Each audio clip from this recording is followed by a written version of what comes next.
yẹn á dalẹ̀. Tó bá kú èèyàn kan nígbà tí ẹ bá need ìrànlọ́wọ́, ọ̀run á gbé ìrànlọ́wọ́ dìde fún yín lórúkọ Jésù. You will never be stranded in your journey of life. Mi tí gbọ́ bí tọ́lọ́run ti sọ pé irọ́ ló lékè rí. Òtítọ́ ni Ọlọ́run jẹ́ kó yé mi pé ó máa ń lékè.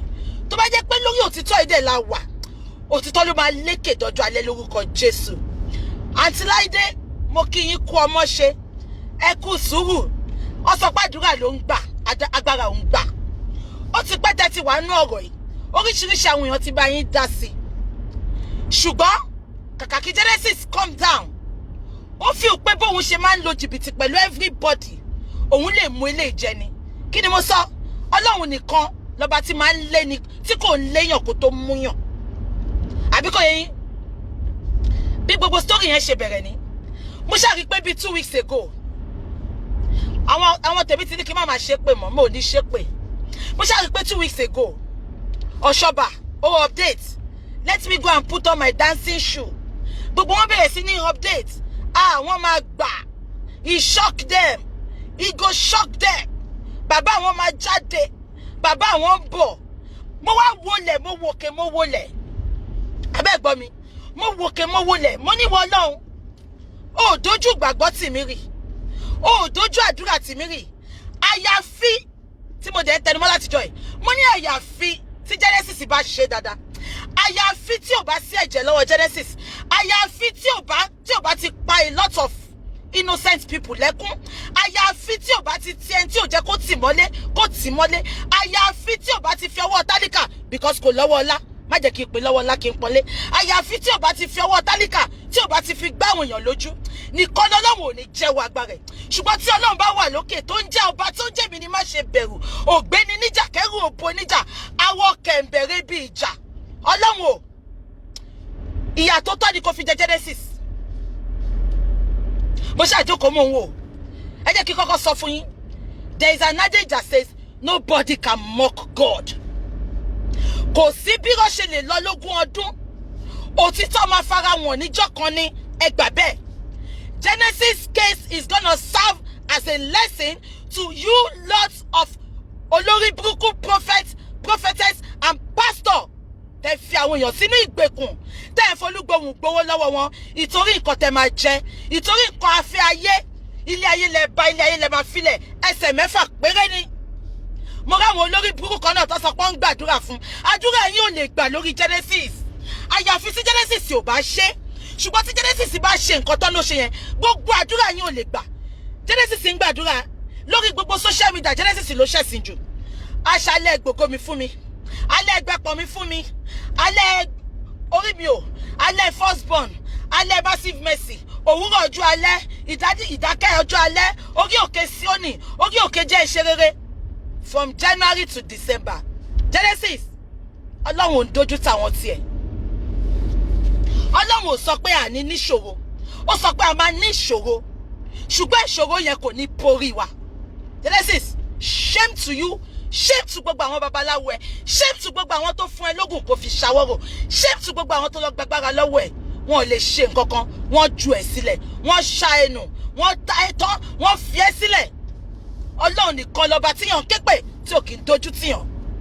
Gbogbo àwọn babaláwo, gbogbo àwọn ìyá ìjẹ, gbogbo ẹ̀sà donkey, gbogbo olórí burúkú Dublin, olórí burúkú gbéṣẹ́ òru kalẹ̀ aṣièrè. Olórí burúkú, àwọn ọmọ ẹ̀gán ṣorí burúkú kiri, ò tí gbéṣẹ́ òru kalẹ̀. Olórí burúkú ìyá ń di ìbàjẹ́. Genesis, ṣorí immediately. Ọlọ́run sọ pé òun ò ní ṣí ẹ glory òun pẹ̀lú èèyàn kankan. Immediately Tẹ́sábọ́ọ̀dù ti bọ́ta tó ti ń ṣépè fún àwọn tí ó ṣẹ̀, tó ti ń ṣépè fún àwọn tó ń sọ tòótọ́ ìtorí ọ̀rọ̀ ẹ. Esabod, I am gonna be playing all your video towards Genesis. Gbogbo bó ṣe sọ pé ó lè ní Genesis, ìwọ ló kọ́kọ́ bọ́ta ló bú, ìwọ ló sọ pé ó lè ní, ìwọ ló sọ pé kò ṣe wòlíì. Mama play video ẹ, olórí burúkú ni ẹ, ẹni tó ń sọ̀kò àṣìta nípa ni ẹ, ó lè ṣoríire, òkú ẹ ajá ló máa jẹ́ Esabod.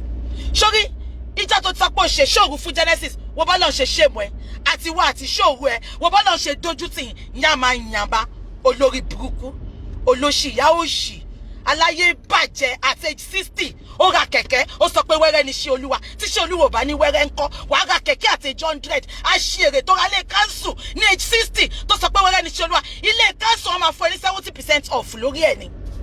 You are paying finishing money. Oh, gbọ́ nǹkan tí mo sọ ni. Alẹ́ mi fẹ́ ra mortgage síta ni. Tí ó jẹ́ pé máa san 30%. So tí bá fẹ́ ra mortgage 250, máa san 30% 250. Esabod, ó ní ṣoríire. Wọ́n ní má ṣe pé. Ṣùgbọ́n lórí ọ̀rọ̀ Esabod, máa gbé ẹ ṣe pé yamayama. Olórí burúkú. Ó gbàdúrà, àdúrà ò gbà. Ó tagbótagbó, agbó ẹ̀ ò tà. Kò sí nǹkan tó ṣe. Ṣókè ọwọ́ ẹ̀, your hand has been cursed. You have been cursed. Everything about you have been cursed. Esabod. Immediately to sọ pé ń ṣe ìṣòro fún Genesis. Ibẹ̀ mo ti mọ̀ pé Genesis máa ní problem. Ibẹ̀ yẹn ni mo ti mọ̀ pé Genesis máa ní problem. Because Ọlọ́run rí pé ẹ sí lórí òótọ́. Ẹ̀yin ò gbọ́ nǹkan tó sọ ni. Wọ́n sọ pé ẹ tó bá wà lórí òótọ́. Ó ní Ọlọ́run ò sí lẹ́yìn onírọ́. Ọlọ́run rí pé orí òótọ́ là ń jà fún. Orí òótọ́ ni gbogbo wa ń jà fún. Nobody hates Genesis. We just want him to change. That is why we are fighting this fight. Genesis ti bẹ̀rẹ̀ sí ní ṣe kíní láti kékeré.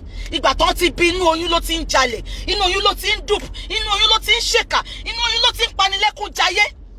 Ọlọ́run ń wò. Ọlọ́run tí ò ń léyàn kó tó múyàn. You cannot mock God.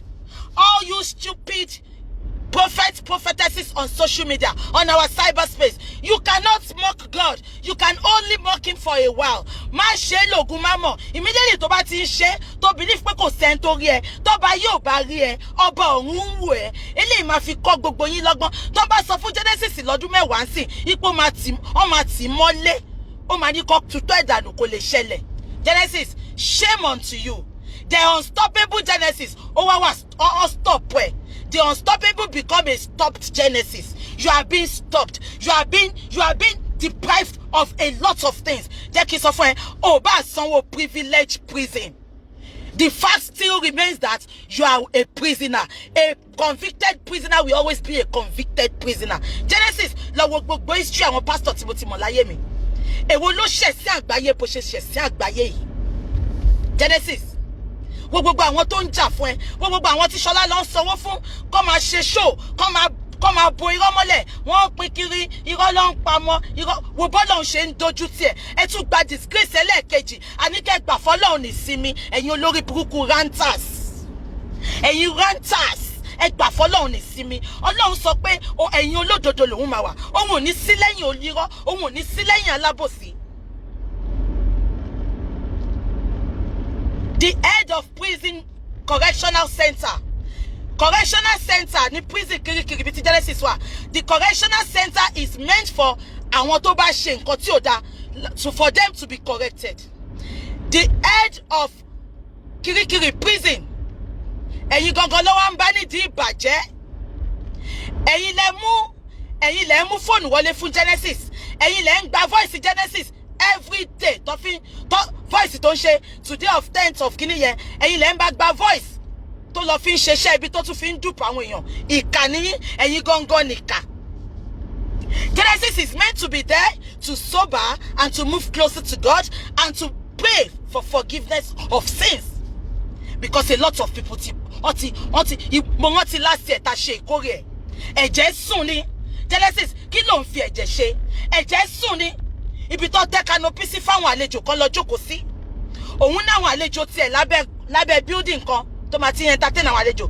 Ó wá ní field kan. Ibẹ̀ lọ tẹ́ àwọn ordinary people sí kan jókòó sí. Àbí kò yẹn mọ́tò yẹn kàn ń bọ̀ ni. Ọlọ́run sọ pé ibi tó bá ti ń pè mí, òun ò ní disgrace gbogbo wọn níbẹ̀. Genesis, ó ṣe jẹ́ pé gbogbo ọjọ́ tó bá ti ń ṣe nǹkan ayẹyẹ lọ́lọ́run máa ń dojú tiẹ̀. Ṣé wọ́n ti pò sọ story fún wọn gbà kan pé ìgbà tó ń ṣèkórè ẹ̀ náà ni rúfù church jábọ́lé ẹ lórí. Genesis, iṣẹ́ owó ò mọ́. Go and change your ways. You are evil. You are bad. You have sold your conscience to the devil. Until you change, until you sunkún sí Ọlọ́run, until tó bá confess gbogbo ẹ̀ṣẹ̀, Ọlọ́run ò ní dáríjì ẹ̀. Bíbélì sọ pé òun ò fẹ́ kú ẹlẹ́ṣẹ̀ bí kò ṣe kó ronúpìwàdà. I was there live and direct last year. Ibi tó gbé gbogbo àwọn èèyàn sí kọ́ jókòó sí. Ìkórè là ń ṣe. Kò sẹ́ni tó bá lọ́n dòwò pọ̀ tó pàdánù. Tó bá jẹ́ pé bí ṣe ń ṣe tí mò ń give tó yìí ni. Tó bá jẹ́ pé bẹ́ẹ̀ ni mo ṣe burú tó ni. Ó jẹ́ k'Ọlọ́run ti ṣe nǹkan tí ò dákọ̀ fún mi. But Ọlọ́run rí pé èèyàn ń wo ojú, ọba Olúwa ń wo ọkàn. Ọkàn lọ́lọ́run máa ń wò. Ẹ mọ iye èèyàn mélòó tí mò ń pa lẹ́rìn lójoojúmọ́ ni. Bẹ́ẹ̀ ṣe ń ṣépè fún mi tó, ẹ jẹ́ kí n sọ nǹkan tí ò yé gbogbo yín fún yín, ẹ̀yin tẹ́ ń gbàdúrà fún Genesis. Ó sọ pé ìtàráyé bá ń ṣépè fún, tí Ọlọ́run ò bá ṣépè fún tó yẹ pé ṣé ọwọ́ ẹ̀ ń ṣàdúrà fún, àdúrà ni èpè yín máa jẹ́ fún. Ṣùgbọ́n ìdáráyé ń gbàdúrà fún tó jẹ́ pé kà ní iṣẹ́ ọwọ́ ẹ̀ máa ṣépè fún ni. Òun lọ̀rọ̀ Genesis, òun ní gbogbo àdúrà, gbogbo show, gbogbo celebration tẹ́ ń ṣe fún Genesis, òun ni ò ṣe wá sí ìmúṣẹ. Because ẹni tí gbogbo ayé ń gbàdúrà fún ni, ṣùgbọ́n iṣẹ́ ọwọ́ ẹ̀ ń ṣépè fún. Am I communicating? Are you feeling me? Am I making sense? Ẹ jẹ́ kí n máa sọ̀rọ̀ mi lọ. Ṣẹ́gi níjọ́ kórè yẹn, ibi tó gbé gbogbo àwọn èèyàn sí kan jókòó sí. Bọ̀bọ́ yẹn kàn drive body. Àti jó, àti ṣèkórè, ó ti gbé wá sí wa. Ọlọ́run ń bínú sí ẹ. Genesis, Ọlọ́run ń bínú sí ẹ. Gbàgbé. Àti jó, àti ṣe gbogbo ẹ̀. Bí mọ́tò yẹn ṣe ń drive body yẹn, àfi gbùù. Ó lọ kọlu gbogbo àwọn tó jókòó sábẹ́ canopy yẹn ni. Kò jẹ́ kí mọ́tò débẹ̀ yẹn rárá. Bí mọ́tò yẹn ṣe débẹ̀ yẹn, ó sì wà mysterious sí everybody lẹ́ni. Ẹ wá mọ̀ nǹkan tó ṣe. Bí gbogbo accident yẹn ṣe ṣẹlẹ̀, Siroko ò ní jèrè ṣe owó ẹ̀. Siroko ọ̀hún àfìyà jẹ́ oríta ṣánpọ́n wọn lára bíi tàparò. Siroko. Àwọn Siroko yẹn, àwọn ló máa ń bá Genesis ṣeṣẹ́ ẹbí. Bí mọ́tò ṣe lọ gbá gbogbo àwọn tó jókòó, àwọn èèyàn kú instantly. Genesis dẹ̀ lọ kọ́ àwọn boys ẹ̀. Ó ní kọ́ boys ní máa protest pé àwọn ò mọ bọ̀bọ́ yẹn rí. Ara church Genesis ni lọ gbé mọ́tò yẹn o. Ara church Genesis ni o. Òun náà wá sí kórè ni o. Bọ̀bọ́ tó lọ wọ àwọn èèyàn pa yẹn, ó wá sí kórè ni o. Ara church Genesis ni o. Ẹsẹ̀kẹsẹ̀ wọ́n dẹ̀ deny bọ̀bọ́ yẹn. Àwọn ò mọ̀ rí o. Ọba ìsìn náà bọ̀bọ́ yẹn. Àwọn ò mọ̀ rí o. Wọ́n dẹ̀ lọ bá wọn ọlọ́pàá. Wọ́n dẹ̀ cover case yẹn. Ọpẹ́lọpẹ́ Sister Maureen. Èmi gò tètè mọ nǹkan tó ń ṣẹlẹ̀. Àǹtí tó ṣoúnjẹ fún wọn níjọ́ kórè. Àǹtí yẹn ló wá bá mi pé àwọn tó bá wọn serve oúnjẹ, wọ́n máa sọ pé wọ́n pààyàn. Mo ní wọ́n pààyàn kẹ̀. Mo ṣàrí pé Genesis, tẹ́ bá rí bí bọ̀bọ̀ yìí. Genesis, ọ̀dájú abiyamọ ni ẹ́. Ọ̀dájú abiyamọ ni ẹ́. Ẹ bèrè lọ́wọ́ gbogbo ìyànjọ́ yẹn. Ẹ lè sọ pé yàn kú ní kórè yẹn. Ojú Genesis dání. Ó ń rẹ́rìn-ín, ó ń jó. Ó ń ṣe gbogbo nǹkan tó ṣe. Anything no stop. Everything was going on smoothly. Ẹ lè sọ pé àwọn èèyàn ti kú ń ta. Ìjọ yẹn mo ti bẹ̀rù bọ̀bọ̀ pé this guy is wicked. This guy is heartless. This guy has sold his conscience to the devil. Ẹ lè sọ pé yàn kú ń jọ yẹn. Mo ṣàrí pé wọ́n ń lọ wọ́n bọ̀. Later ni mo wá lọ bèrè táǹtì yẹn wá sọ fún mi pé àwọn boys tó bá wọn serve wọ́n sọ pé yàn kú níbẹ̀ yẹn. Ìgbà tá a máa gbọ́ ṣá pépà ti gbé. Pépà tó tún gbé wọ́n tún lọ sanwó fún. Ọpẹ́lọpẹ́ àwọn èèyàn tó wà níbẹ̀ tó gbé ẹjọ́ lọ fún àǹtí Maureen. Bọ̀bọ́ yìí ò bọ́ta sọ pé àwọn èèyàn kú níjọ́ kórè. Àbí kan tí mo sọ yẹ yín now ìyẹn kọ́ ni mo fẹ́ sọ lálẹ́. Genesis ó ṣàn wá bó ṣe máa lọ sí ìkórè 2020. Genesis kirikiri 2020 ó máa loud gan. Genesis Global Kirikiri Harvest 2020 ó máa loud gan. Gbogbo ẹ̀yin ranters ẹ̀yin followers. Àyè gbà yín wọ́n náà máa fún yín níjọ́ yẹn ní kirikiri. Kẹ́ lọ bá ṣẹ̀sìn ńbẹ̀ kẹjọ ṣèkórè yẹn. Wọ́n fún yín ní freedom níjọ́ yẹn kẹ́ lọ ṣẹ̀sìn. Kẹ́ lọ rí daddy yín. Ẹ jẹ́ kí n máa sọ̀rọ̀ bí lọ. Bọ̀bọ́ yìí ṣà ń tiraka pé òun fẹ́ jáde lọ ṣèkórè yẹn. Ṣé ń gbọ́? Ṣùgbọ́n lọ́hun tó mọ̀ pé ò ní débì kankan. Lọ́yà tó lọ dúró fún lẹ́ni, that was his third solicitor. Lọ́yà kẹta tó gbà nìyẹn. Ṣẹ́ra àwọn lọ́yà méjì yẹn wọ́n ti sọ fún pé ó kàn máa waste owó ni, you have no case. But ó believe pé wọn ò mọṣẹ́ wọn níṣẹ́.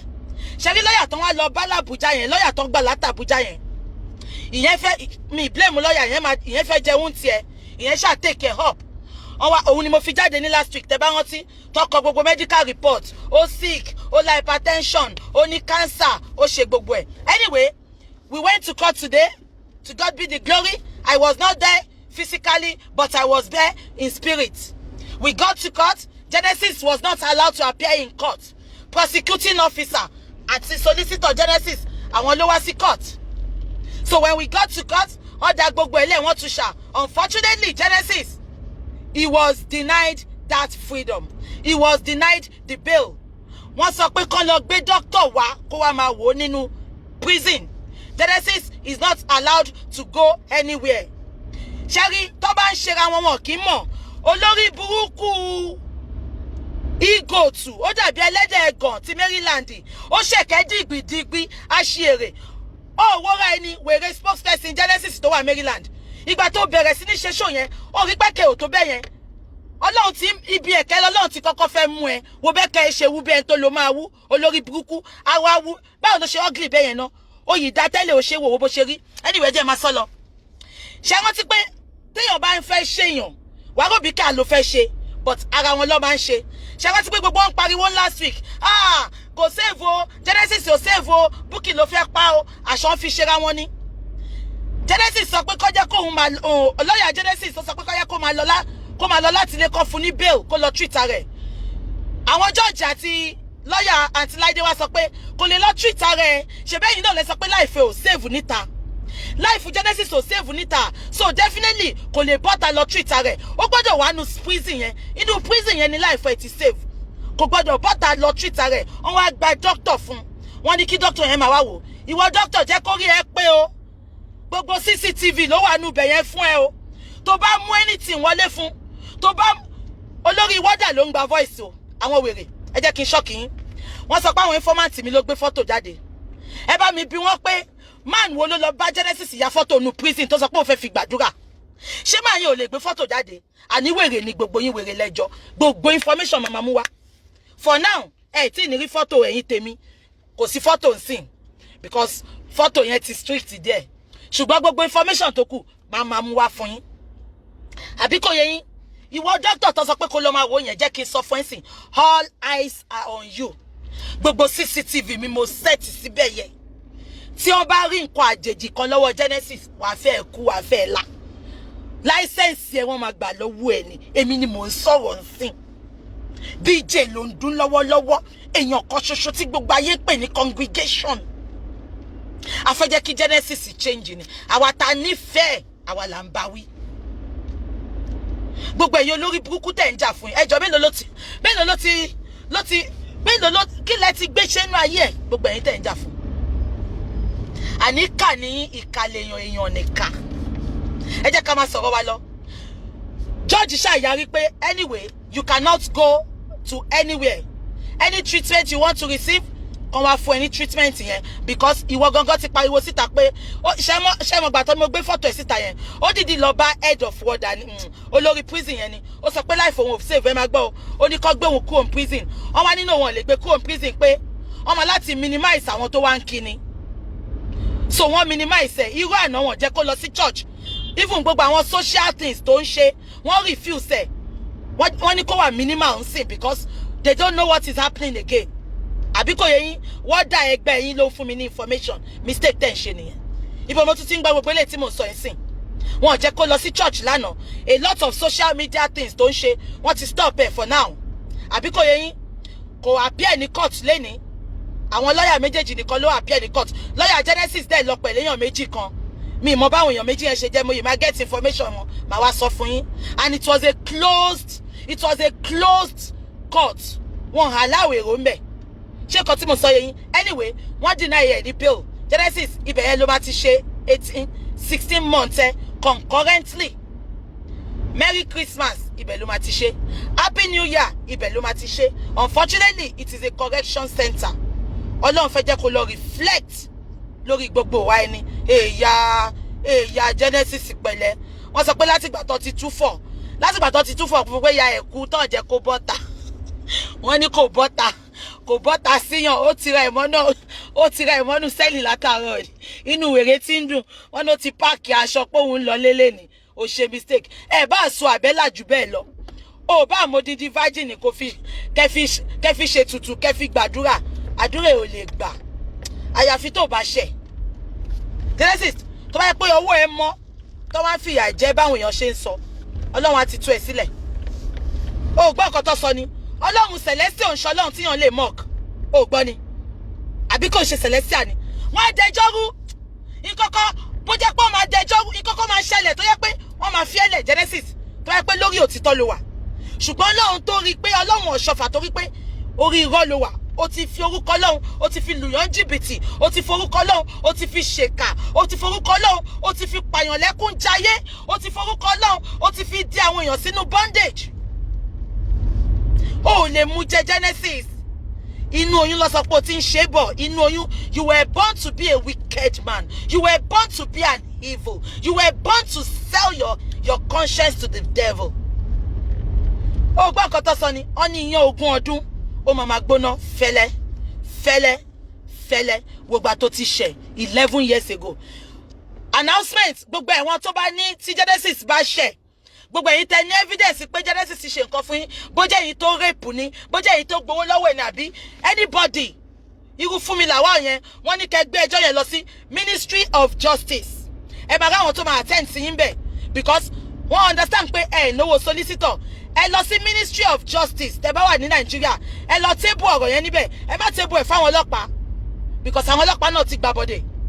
Ṣọ́ọ̀ mi yẹ yín gbogbo every evidence tẹ́ ní nípa Genesis tẹ́ ní evidence ẹ lọ table ẹ̀ ní Ministry of Justice wọ́n máa fi ẹ̀wọ̀n kún ẹ̀wọ̀n fún ni. Genesis tepu lọ́ máa fi wọn ẹ̀wọ̀n ẹ̀ tepu double tepu àbíkọ́ tí mo sọ yẹ yín now wọ́n ṣàwárí refuse ẹ̀ pé wọn ò ní gbà kó lọ ipe kó padà síbi tó ti ń bọ̀ yẹn ibẹ̀ lọ ti máa gbé dínà ìkórè ẹ̀ wá fún ẹ̀rù Ọlọ́run bà mí ẹ̀rù Ọlọ́run bà mí o ohun tó bá ti pinnu lọ́kàn rẹ̀ kò sẹ́ni tó lè dá dúró ẹ̀rù Ọlọ́run bà mí ẹ̀rù Ọlọ́run bà mí o ohun tó bá ti pinnu lọ́kàn rẹ̀ kò sẹ́ni tó lè dá dúró ọ̀rọ̀ Ọlọ́run dàbí òwe o ọ̀rọ̀ Ọlọ́run dàbí òwe o ọ̀rọ̀ Ọlọ́run dàbí òwe o ọ̀rọ̀ Ọlọ́run dàbí òwe o. Ẹ mọ̀ kọ́ tó sọ pé wọ́n sì case wọ́n sọ pé ìyá kan wá ń ṣépè fáwọn èèyàn ó lóun ń gbàdúrà òun ṣèṣó ọba ẹrú tó pera ẹ̀ lọ́ba ọba kò bá má jẹ́wọ́ ìwọ sọ pé mo ò ní owó ẹ̀ lọ́wọ́ ọba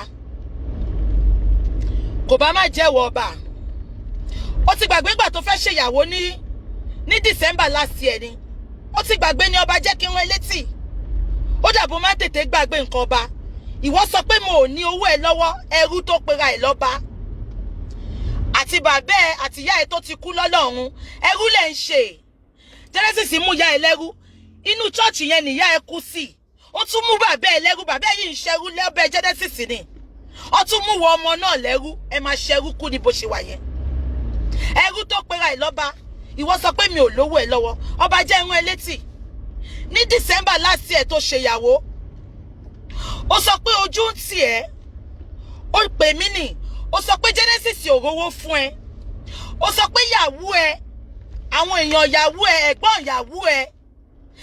yàwó ẹ àwọn ló sponsor many things ó sọ pé ojú ń tì ẹ́ pé bó tiẹ̀ jẹ́ nǹkan kan kí wọn náà donate mo dẹ̀ bí ẹ ẹrú tó pera ẹ̀ lọ́ba mo sọ pé ṣé Genesis ò support ẹni ọba mo bí ẹ mo ní ṣé Genesis ò support ẹni ó ní Genesis sọ pé kò sówó lọ́wọ́ òun mo ní òkè kí ló kù tó fẹ́ jẹ́ kí n ṣe fún ẹ ọba tí n bá parọ́ ṣe bó máa ń sọ̀rọ̀ lórí stage bọ́ síta kò já mi ọba mo ní gbogbo nǹkan tí mo fi sanwó fún ẹ má jẹ́ gbé síta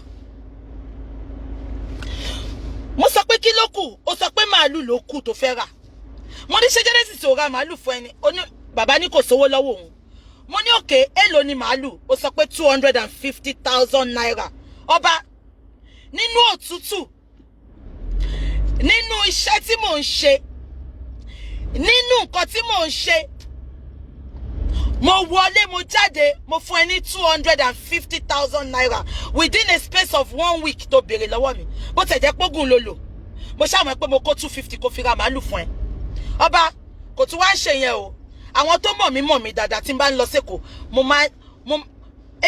mi rìnrìn ìdọ̀tí ẹ rí pé àwọn èèyàn máa ń invite mi pé kí n wá honour àwọn níbì kan ọba ní party yẹn àbí kò yẹ even Bode George tẹ́ fi ṣe chairman of the occasion Bode George ò mọ̀ rí o ẹ̀gbọ́n ìyàwó ẹ don mọ àwọn Bode George àti ìyàwó ẹ̀ gan tẹ́ fi ṣe chairman of the occasion owó tí mo spray yín bẹ̀ yẹn kò sẹ́ni tó náwó owó yẹn tí n bá parọ́ lọ gbé fídíò jáde ṣẹ́gi tí bá lọ Nàìjíríà mo ètì kìíní kan mo kí ná £200 naira 500 gan denomination yẹn ti kéré jù fún mi 1000 ni máa ní kọ́ bá mi ṣẹ́ àbí kò yín ọmọ tó bá tẹ̀lé mi lẹ́kọ̀ọ́ yẹn á sọ fún yín owó yẹn 200 yẹn mo lè fún yàn 1000 mo lè fún yàn tí mama dash èèyàn gan lówó ó bẹ̀rẹ̀ láti 5,000 ẹgbà ṣóyẹ yín.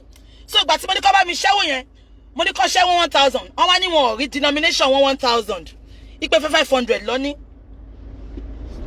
50,000 bẹ́ẹ̀lì méjì ọba ni mo ná fún wa àtìyàwó ẹ̀ lójú àgbo. Mo ná odindi 50,000 mo ná fún Ṣọlá. Mo wá mú 50,000 mo ná fún àwọn ọmọ church yín àwọn ọmọ ojú ọ̀rọ̀ lárí tó ń tẹ̀lé mi kiri tó ń tọrọ owó. Ọba àfi tó bá fẹ́ parọ́ ìgbà tó invite mi sí wedding yẹn mo ní mi ìwà pé because mi plan mo ní mi fẹ́ wá sí Ìkórè ó dẹ̀ sọ mo ní ṣé kí n fún ẹ lówó ticket ó ní no ó fẹ́ kí n wá síbẹ̀ lẹ́yìn tí mo wá sọ pé mo bá wá ló tún wá padà wá ló sọ pé kí n ra màálù fún ẹ tí mo dẹ̀ ra fún ẹ. Ọba tó bá tiẹ̀ ro nǹkankan ro ìgbà tó sọ pé kò sí ẹran tó máa jẹ ní pàtí ẹ tí mo fún ẹ lówó màálù 250 ó wá bọ́ síta ó mẹ́nu ẹ̀ yàmàyàmà tó ti fi láòbó Ṣadé tó ti fi láòbó Yétúndé tó ti fi láòbó kí lórúkọ ìyàwó ẹ̀ tó fẹ́ǹsì yẹn ó láòbó odókódókó náà àgàn alẹ́ ni ẹ́ àgbọ́pá bẹ́ẹ̀dẹ̀ lẹ́ ń ṣe bẹ́ẹ̀ ṣe bẹ́ẹ̀dẹ̀ ẹ ṣe 1 year anniversary òòròyún fún ìyàwó ẹ gbogbo spam ẹ máa ń domi ni ẹ sábọ̀dù tó lọ bá kó ṣiṣẹ́ fún ẹ sábọ̀dù òríṣẹ́ spam kó di ọmọ fún ẹ Genesis òrò ọmọ yẹn kó ṣe fún ẹ spam ẹ ń domi ni òrò ọmọ bí láti jẹ́ olórí burúkú ó dàbí Humpty Dumpty ẹ wọ́n rúgbó ẹ dàbí Osama bin Laden èmi ni wọ́n fẹ́ fi kọ́rọ̀ sọ ọba ó wá bọ́ sórí pulpit ibi tẹ́tí máa rẹ pé church yẹn is not a church. I regretted every minute every time of my life that I met these people. I regretted it. Wọn kì í bá mi níbi tí ò dá mo ò ṣe findings mi dáadáa kí n tó tẹ̀lé àwọn people yìí ní church kéèyàn dúró publicly kó máa bú èèyàn kó máa ṣépè bẹ́ẹ̀ yẹn ọba ṣé wàá rí gbogbo èpè tó ṣẹ́ńjọ́ yẹn àti ìwọ àtàwọn tó ń hèlẹ̀ àti gbogbo àwọn tó ń wò yín jọ yẹn orí yín lè pè yẹn máa lọ àyàfi tó bá jẹ epo mi àyàfi tó bá jẹ ata mi ọba ẹrú tó pera ẹ̀ lọ́ba ìyẹn tún kọ́ o ìgbà tó sọ pé Ṣọlá fẹ́ ṣe rí nǹkan tọ́wọ́ wọn ò bá tó lọ́ máa ń náwó fà ìgbà tó sọ pé Ṣọlá wọ́n fẹ́ ṣe baby shower fún Ṣọlá ìyàwó ẹ̀ bí a kò sọ fún ẹ kò lówó lọ́wọ́ òun náà tiraka nítorí ìbá ṣéǹjì tọmọ yẹn kó lọ sẹ́kọ̀ọ́ ẹ ti gbà tán ẹ máa gbọ́ Ṣọlá tó máa sọ pé I love you so much I love you so much tẹ́lá tí ń gbọ́dọ̀ ti sọ pé I love you so much wọ́n ti gbowó tán lọ́wọ́ ẹ̀ ìbá ṣéǹjì tọmọ yẹn kó lọ sẹ́kọ̀ọ́ ẹ ti gbà tán ẹ ti empty ọmọ yẹn ìgbà tó fẹ́ ṣe surprise baby shower fún Ṣọlá wọn ò bá rówó tó máa fi ṣe èmi ìmọ̀ ni mo kówó fún wọn ọba ó ti gbàgbé ni ọba ìgbà tó sọ pé ìyàwó ẹ̀ tó sọ pé ó fẹ́ lọ ṣe surprise birthday fún Genesis ní Radisson Blu ní Nàìjíríà ṣe rántí birthday kan tó ṣe fún Genesis ní Radisson Blu tí gẹ́ ọ̀kan wá kéwì ń bẹ̀ ọba béèrè lọ́wọ́ ìyàwó ẹ̀ àkáǹtì ẹ̀ náà mo transfer owó sí èmi mà lọ pé ẹ mà lọ pé ẹ sábọ̀dù ń gbà yẹn ẹ mà lọ pé anybody ẹ ti ẹ̀rù ọjọ́ kan yẹn ọba ìwọ wa o dúró o ṣẹnu ẹ gátagàta ẹnu ẹ tó hùn tó dàbí ìgbà tó ṣí latrine lẹ́yìn ìwọ ń bọ́ tó ṣe pè mí kí ló ń defender rẹ̀ fún ó ti show pé gbogbo nǹkan tí mo sọ ń pa yín òótọ́ ni you were now forced you were pained to come out to come and reply abẹ́gbọ́ tí n bá lọ sí papa tí n bá lọ sí kirikiri ńjọ́ yẹn ọba you don't need all that ṣe bẹ́ẹ̀ ní Ọlọ́run lọ kúnlẹ̀ kó lọ bọ́ lọ́n sọ pé mo parọ́ ọmọ ẹ̀ kó lọ bọ́ lọ́n sọ. Shame unto you all tójú ò bá tì yín ó jẹ́ kójú tí àwọn tó súnmọ́ yín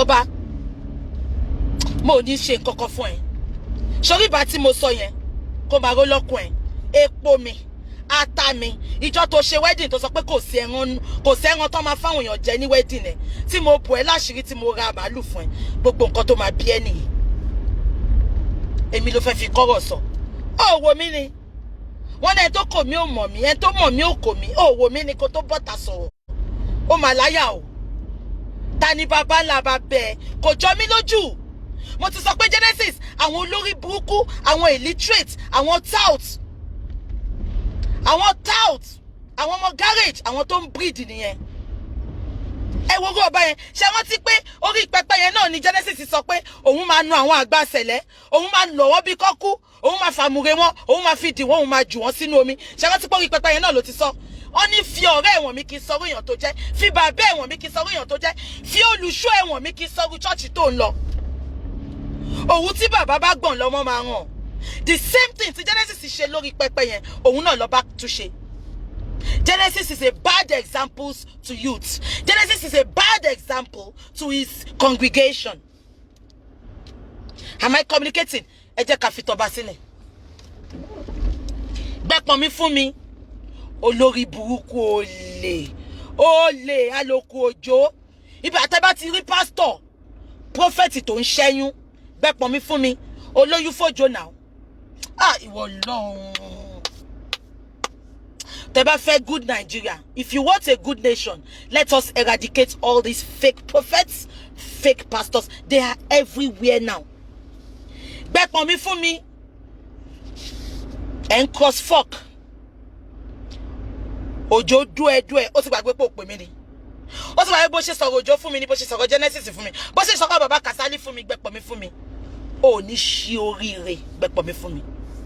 O ní ṣí oríire. Ẹ̀kẹ́ dìgbìdìgbì bí ìgbà tó bá di ẹ̀kọ́ ya tájù sí yẹn. Àlòkù Òjó. Ìgbà tó ṣe ti ṣẹ́yún fún Òjó ni mo ti wò pé nǹkan rere kan lè ti Sódómù àti Gòmórà jáde. Gbẹ́pọ̀ mi fún mi. Ìgbà tó ti ṣẹ́yún fún Òjó. Odindi pastor tó ń ṣẹ́yún, odindi prophet tó ń ṣẹ́yún tọ́lọ́run ò pè. Gbẹ́pọ̀ mi fún mi. Ìgbà tó ti ṣẹ́yún fún Òjó mo ti mọ̀ pé ohun rere kan lè ti Sódómù àti Gòmórà jáde. Ìwọ náà bọ́ta, ìwọ ń sọ̀rọ̀. Àbáyé ẹ fẹ́ bàjẹ́ ni. Ṣé bẹ́ẹ̀ dé lóro bó ṣe yẹn? Bọ́ta kó wá jẹ́wọ́ ẹbọ tó ṣe. Bọ́ta kó wá jẹ́wọ́ nǹkan tó ṣe pẹ̀lú birthday yẹn.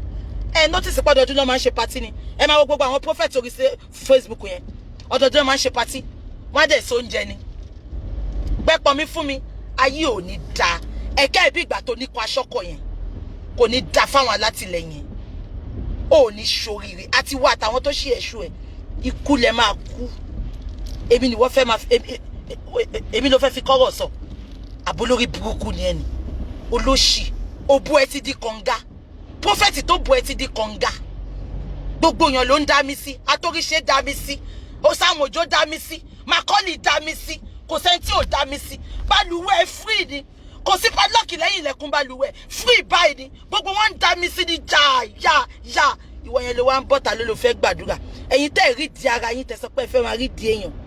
Ẹ̀yin yamayamba. Ẹ̀yin játijàti. Ẹ̀yin wọ̀ṣọ̀wọ̀ṣọ̀. Very dirty woman. Bó bá sọ̀rọ̀ náà, gbogbo ìtọ́ ìbẹ́ máa wà lẹ́gbẹ̀ẹ́ ẹnu ẹni. Ìbẹ́ máa wà lẹ́gbẹ̀ẹ́ ẹnu ẹni. Ó máa sọ̀rọ̀ ìbẹ́ burúkú yìí ni.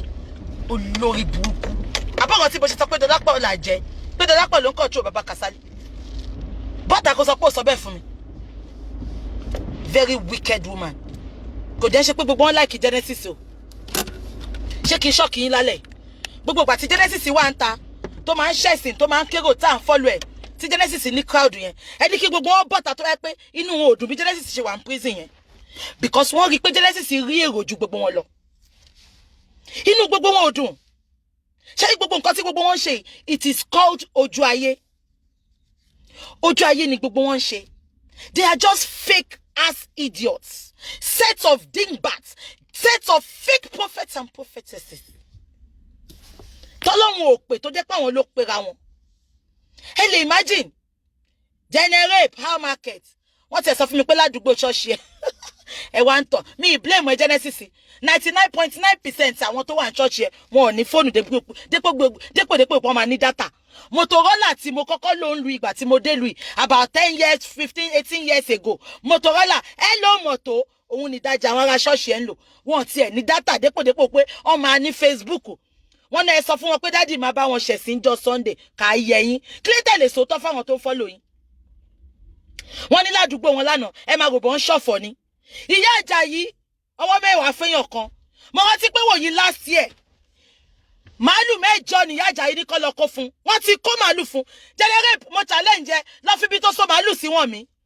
ó máa rí nǹkan kan gbà ó oògùn tó fẹ́ fi gbowó lọ́wọ́ àwọn èèyàn òkú ti sunko wọ́n ti tì ẹ́ mọ́lé ó lè rí 419 ìṣẹ̀lẹ̀ lọ́dún yìí olóòbùkú ó mú gòòyìn ìgòyìn ó ta fún àwọn 150 ó wá lọ mú aṣọ kan àwọn ìyàwó ọ̀ṣọ́fà ló ta aṣọ pẹ́pẹ́ ìfóhun òun ti dá aṣọ pẹ́pẹ́ ìbò oyin yẹn 150 ló tóyin fún wa oyin yẹn 100 bottles of oyin ó wá ta ní 150,000 naira ló ta oyin yẹn fún wa ó dẹ̀ make sure pé òun tà tán ṣé rí ẹ̀yin èèyàn ẹ fura ẹ lọ bí gbogbo àwọn tó wà nínú church ìjọ yẹn bó ṣe gbé oyin yẹn fún mi oyin yẹn dẹ̀ jábọ́ lọ́wọ́ mi ó dẹ̀ fọ́ but èmi tí mo kì í gbọ́rọ̀ náà ni ó jẹ́ kí n máa fura bó ṣe gbé oyin yẹn fún mi oyin yẹn dẹ̀ jábọ́ ó dẹ̀ fọ́ that is a sign bó mo fura bí kan náà boys Genesis ṣe wá bá mi yẹn pé bàbá sọ pé òun ti rí pé oyin yẹn jábọ́ lọ́wọ́ mi pé wọ́n máa gbé mi fún mi wọ́n wá gbé oyin mi fún mi àbí kò yé yín Màmá Àjàyí ìwòyí last year ta ṣèkórè Màmá Àjàyí ti fún Genesis ní 8 cows màálù mẹ́jọ lọ fún màálù mẹ́jọ nínú màálù yẹn wọ́n pa nú ẹ̀ wọ́n tọ́jú nú ẹ̀ nínú ẹ̀ ló wá pa ní Christmas tó ń pín fáwọn minister church ẹ̀ jẹrẹrẹp mo challenge ẹ lọ fi bí tí màálù wá wọ̀n mi Ìyá Àjàyí fún ní màálù mẹ́jọ èmi fún ní màálù kan yàtọ̀ sí 2,000 tó gbà lọ́wọ́ mi o ṣe mọ̀ pé ní kí n mú 2,000 cash owó kórè wá lẹ́yìn yẹn èèyàn kan promise ẹ ní 50 bags of rice ẹni yẹn wá disappoint ẹ meanwhile tẹ́ bá ti promise ẹ ń kọ báyìí tẹ́ bá ti rí Genesis tó ń dárúkọ yín lórí platform tó bá ti ń ṣẹ̀sìn kẹmọ̀ pé nìyẹn ti fún lówó ni ẹni tó promise ẹ rice kò tí ì gbé rice fún ó ti bẹ̀rẹ̀ sí ní sa ẹni yẹn disappoint ẹ èmi àtàntí tó dáná tí mo mú lọ tó dáná gbogbo kórè wọn lọ́fẹ̀ẹ́ àti yẹn ná more than 3 million ló fi dáná kórè wọn ní last year kò sí nǹkan tí ò sí ńbẹ̀ yẹn ẹ lè mọ̀ wọ́n ṣe oúnjẹ títí wọ́n gbé àwọn aláwo wọ́n wá yan awó lórí premises yẹn ni wọ́n ò gbé awó yíyan wá wọ́n wá yan awó yẹn live wọ́n fi ṣe súyà kò sí nǹkan tí ò sí ńbẹ̀ àmàlà gbogbo nǹkan ló wà ńbẹ̀ because ẹ mọ̀ pé mi kò sí àwọn tí n bá rìn tí n bá ti sọ fún wọn ẹ lọ bá mi ṣe fún ọ máa ṣe fún ni àti yẹn ná more than 3 million ló fi ṣe àwọn oúnjẹ yẹn kò sí oúnjẹ tí ò sí ńbẹ̀ ẹ gbàgbé bó ṣe happen ṣé ń gbọ́ mi ẹ jẹ́ kí n máa sọ̀rọ̀ mi lọ. Ìyá Àjàyí so ẹni yẹn promise ẹ ní 50 bags of rice ẹni yẹn wá disappoint ẹ wọn ò fún àwa iná ló tún wá sunkún bá ojú òní tì yín o ẹ jọ̀ọ́ ẹ ṣàánú mi o tẹ́ bá ti ń bọ̀ kẹ́ bóun ra àpò rice wa o ẹ béèrè iye àpò rice tara fún àwa iná la tún ra rice kórè fún mo wá wò pé tí n bá wá sí kórè báwo náà ṣe fẹ́ survive kànga ṣe mọ bí tí mo sọ pé mọ́tò lọ pa àwọn èèyàn yẹn ilẹ̀ tuntun ni wọ́n wá ṣe tọ́ílẹ̀tì síbẹ̀ but kò sí kànga bó ṣe ní kíkan náà àwọn ó dàbí Ṣọlá ló wá bá mi àbí kan náà àwọn boys ẹ̀ wọ́n ní bàbá sọ pé mi ló fẹ́ yẹ kí n gbẹ́ kànga síbẹ̀ yẹn ipa ẹni tó bá gbẹ́ kànga sílé Olúwa omi ò kí ń gbẹ́ Genesis mo gbẹ́ kànga mo dé láti Èkó báyìí sack letter ni mo bá sack without pay ni ní ṣe omi gbé lórí òkè ẹni bá lórí òkè Genesis ó máa ṣe omi gbé ni omi olómi ló máa gbé ń bẹ̀ wọ́n ní bàbá ní kí n gbẹ́ kànga kí n sanwó kànga yẹn Wáídì ló kọ́kọ́ sọ pé òun máa gbẹ́ kànga yẹn ìgbà tó sọ yówó kànga fún Wáídì ẹ̀yìn ni Wáídì ẹ̀yìn ló fi reverse padà Wáídì ló wà ní Amẹ́ríkà tó máa ń wọ ṣéènì ọmọ ẹ̀ yẹn òun ló máa ń wọ ṣéènì grandchild ẹ̀ ṣéènì yẹn máa ha lọ fún ṣáni GL ni o kò tún ṣe 18 karat o GL ni Wáídì òun ló máa wọ ṣéènì tó máa ha lọ fún àbí kò yé yín Wáídì lọ kọ́kọ́ lọ bá pé kó wá gbẹ́ kànga ìgbà tó sọ fún Wáídì pé 250,000 ló máa fi gbẹ́ kànga Wáídì mú rìvásì ni ẹ tó jẹ́ pé short time hotel tó wà lẹ́gbẹ̀ẹ́ ṣọ́ọ̀ṣì Genesis ibẹ̀ ló gbà fún gbogbo ọ̀sẹ̀ méjì tó fi ṣe lẹ́kọ̀ọ́ short time yẹn 5,000 naira ló ń san bẹ̀ Ṣọlá lòun máa gbà fún mi ibi tẹ́tí máa mọ̀ pé mo pọ́nra mi lé mo níyì nìyẹn Ṣọlá ti ń pè mí láti bí àǹtí Búkì ṣe ká wá gbé yín àǹtí Búkì a máa gbòtẹ́ẹ̀lì fún yín a máa gbé mọ́tò fún yín ẹbí Ṣọlá mo ní kó má wọrí mo ní mo ní ìdí gbogbo nǹkan bẹ́ẹ̀ because mi ò like kí n máa ṣe nǹkan fún yàn kó wá fẹ́ máa sọ pé bí àtúrí mo ń ṣe nǹkan fún òun kó máa over pọ́n mi lé I don't like it wọ́n fẹ́ gbé mọ́tò fún mi mo dẹ̀ wo mọ́tò wọn náà kò sí mọ́tò gidi inú àwọn mọ́tò tó fẹ́ gbé fún mi ìyá mi Màmá Tega ọ̀ṣàrà tí àrọ́bà 2019 ló gbé sí mi ń dì àbí kò yé yín hòtẹ́ẹ̀lì yẹn ni Wáídì dé sí hòtẹ́ẹ̀lì short time ni mo sá fún ẹ tó ibẹ̀ làwọn ará Genesis máa ń gbéyàwó oníyàwó lọ ibẹ̀ lọ́ máa ti ń cross fork àbí kò yé yín Wáídì reverse ni èmi ló wá gba 250,000 lọ fi gbẹ́ kànga yẹn ẹ máa gbọ́ o lẹ́yìn tó gbẹ́ kànga tán ṣẹ́rí nǹkan tí Genesis tọwọ́ òtó ló máa ń fẹ́ fà lẹ́yìn tó gbẹ́ kànga tán wọ́n sọ pé wọ́n fẹ́ ra èso pé wọ́n fẹ́ fáwọn àlejò tó bá wá wọ́n fẹ́ fi sóúnjẹ fún wọn wọn ò tún lówó èso. Elizabeth olórí burúkú ataniya ẹ̀ ń lọ ní street Genesis yẹn Elizabeth Awóyẹmí àbí kí ló ń jẹ́ ataniya ẹ̀ ń lọ ní street Genesis yẹn ẹlẹ́rọ nìyá ẹ̀ ní ata ẹ̀rọ ó tún ta ògì ó dìná ìyá ẹ̀ ní ilé Genesis ló ń sùn ojú ẹ̀ lọ ṣe fẹ́ ṣọlá wọ́n ti do ayé ẹ̀ ti bàjẹ́.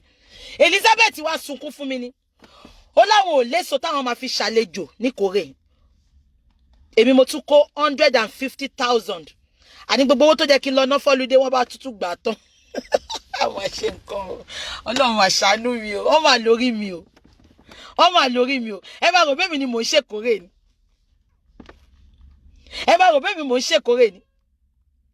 ẹ mọ Saturday tí mo wọ t-shirt Massive Mercy yẹn mo bá tún lọ sí ṣọ́ọ̀ṣì o abáwà ní ọ́fíìsì ọba tún wá bá mi ẹrú tó pera ẹ̀ lọ́ba ó ní dádì fẹ́ sanwó fáwọn òṣìṣẹ́ kan tó kun ṣọ́ọ̀ṣì ipò owó yẹn ò dẹ̀ tó àmọ́ lémi ò lówó ẹ mọ̀ nǹkan tó bá olórí burúkú ṣe ó dẹ̀ já pọ́ọ̀sì mi gbà ó dẹ̀ yọ £200 because ẹni tó bá mọ̀ mí pounds máa ń kó dání ju mi ń tètè ṣẹ́wó mo ní account lẹ́kọ̀ọ́ tí náírà mi wà but mo máa ń kó raw pounds náà dání even nígbà tí mo lọ sí church wọn tí Ajídára kí mi ṣàlàyé pé mo ń fi owó sápò Ajídára ní pounds ni mo nọ́mbẹ̀ yẹn mi ná náírà because èmi ò like owó yẹn ó máa irritate mi kàkà kí n máa ná náírà yẹn máa kàn wo pounds yẹn pókè £20 bí 3,000 5,000 gbà bí ṣe máa ń ṣe nìyẹn so bọ́ bá ṣe já pọ́ọ̀sì mi gbà ó tún kó £220 níbẹ̀ níjọ́ yẹn.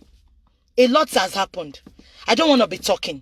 Mo ti ṣe fọ́lọ́n bó tẹ̀ jẹ́ pé Genesis máa sọ pé when you sow to Genesis you are sowing to a fertile land. Ilẹ̀ yẹn gbẹ ni kò ṣàn fún wàrà àti nǹkankan.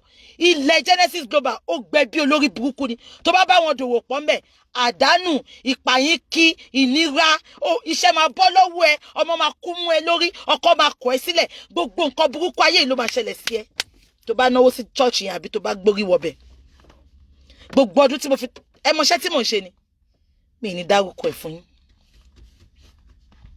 Mo ti ń wá ibi iṣẹ́ yẹn látọdún yìí. November tí mo kọ Genesis pé mi bá ṣe mọ́ January good news tí mo gbọ́ nìyẹn tọ́ni ó ti gbà mí fún iṣẹ́ yẹn. Mo ń sọ iṣẹ́ tó jẹ́ pé iṣẹ́ gidi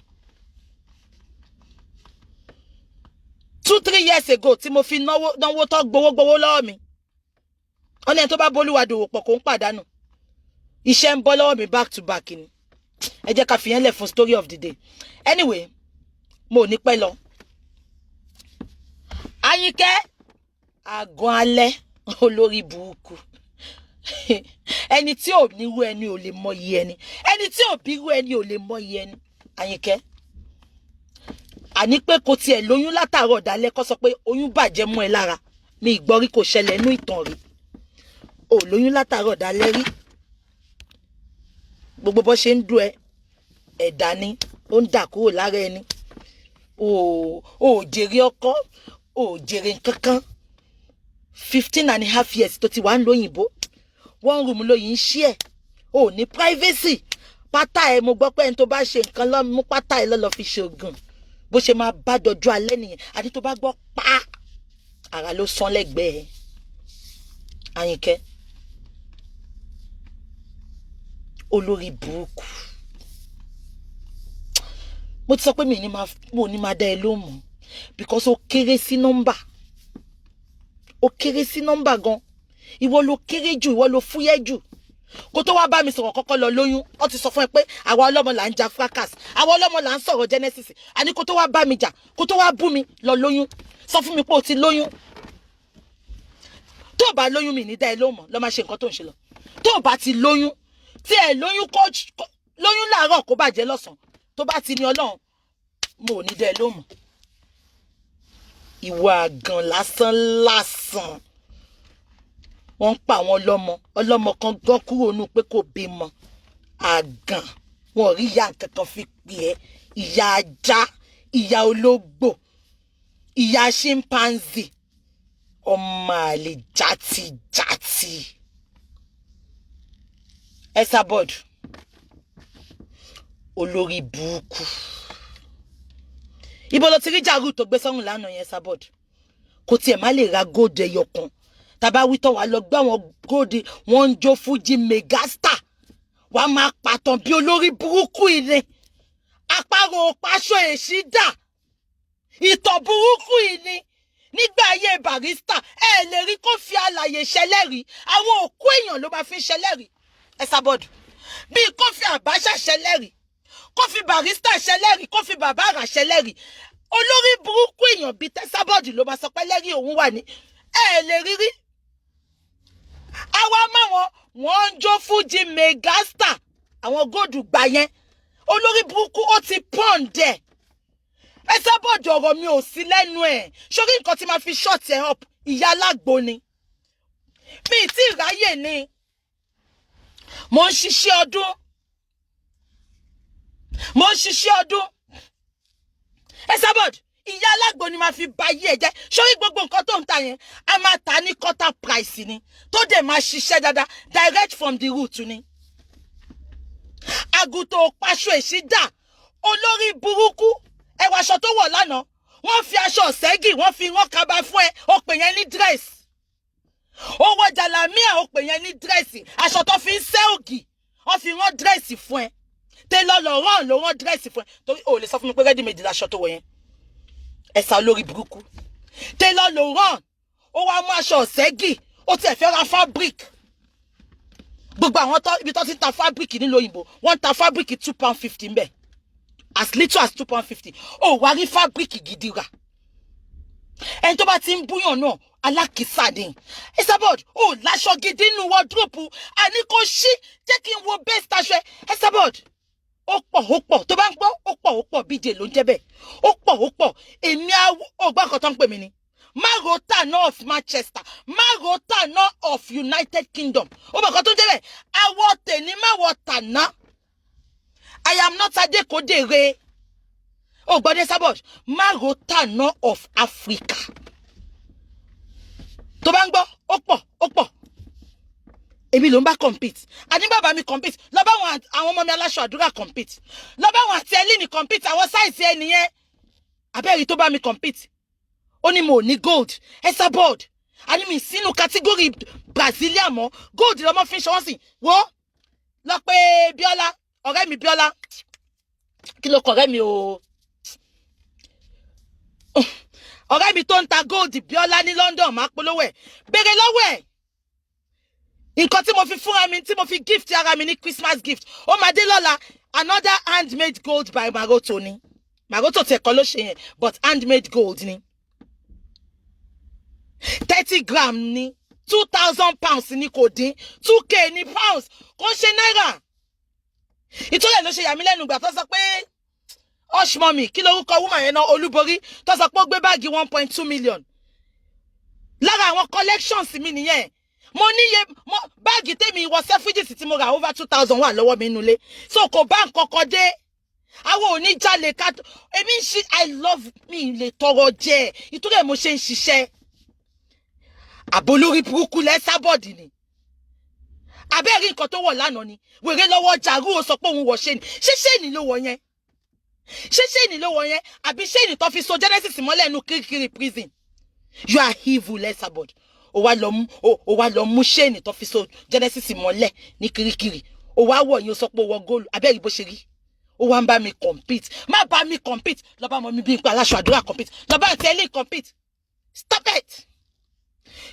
it very dirty woman ọni tí ilé bá máa yẹni tí ò bá ní yẹni ibi àwọ̀ ọ̀yàn láti ń rí tọ́jú àwọ̀ ẹ̀ kó tó tọ́jú ara ẹ̀ look at me from my skin to my nails everything about me is stainless beautiful exceptionally beautiful wo bó ṣe rí ẹ wo skin ẹ ó dàbí aró kíún ẹ mọ̀ tá bá mú aró tá fi aró sáàrin aṣọ tá ń tán kókó ẹ wo skin ẹ very dirty looking skin ó dọ̀tí tí gbàsẹ̀ tó bá ń sọ̀rọ̀ ẹ tó a máa ta pàápàá lẹ́nu ẹni kò ní kọ́tì kò ní anything no nothing no table manners kò tiẹ̀ lè ní table ṣé ẹni tó ní table ẹni tó fẹ́ ní table manners ṣó ní table ni olórí burúkú wọn ló jàjà ara table kan lé ní ó mọ̀ gbà táwa ti fi yẹn ṣe bẹ́ẹ̀dì ni Italian table tó ṣẹ̀ṣẹ̀ ń pa àwọn ayé ta pa tó fi wọ́n title tó ṣe lé ní